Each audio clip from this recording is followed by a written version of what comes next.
To remove the running motor, and what we need to do, there's a pin in here that holds this gear together, and I need to line it up right here so I can knock it out.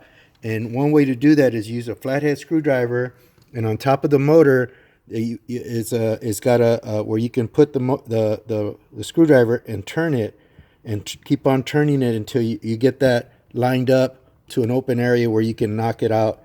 And I'll show you, see how it's moving right now. The little pin's moving the other way because I gotta have it in a certain area where I can knock it off.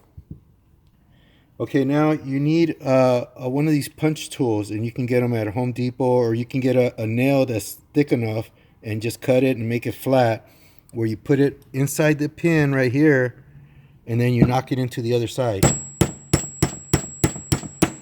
There, the pin comes out, it's right here, and now this gear is able to come off like that.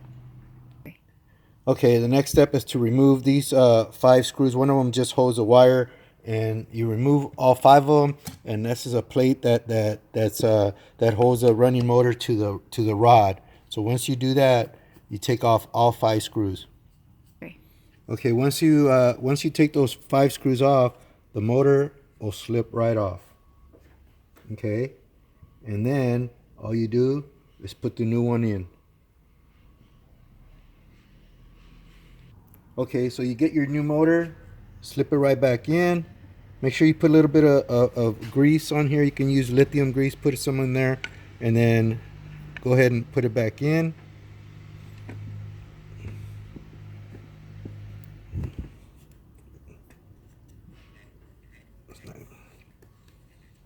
Okay, once you put it back in, you slip the right into the gear, and then you put the cover back on.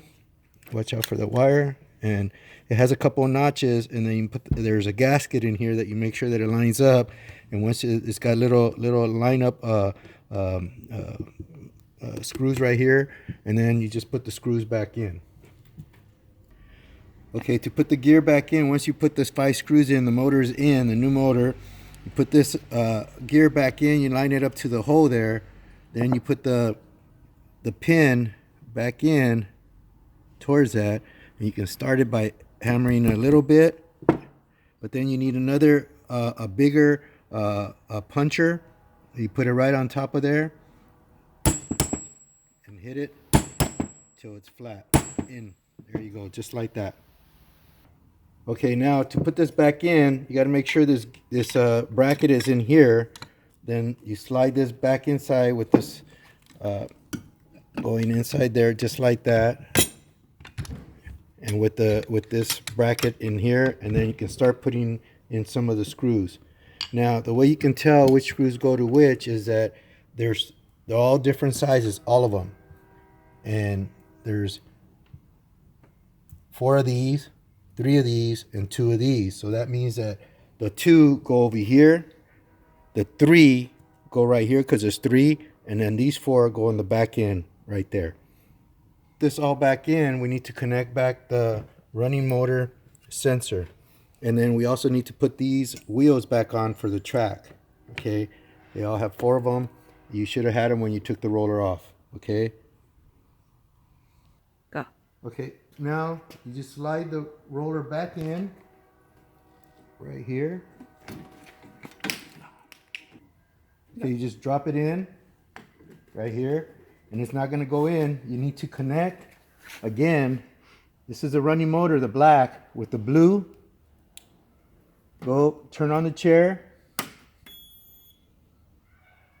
turn it on, go to manual, and go to kneading up, and the roller will start going down. Once it gets into the tracks, which it has already, you just stop it,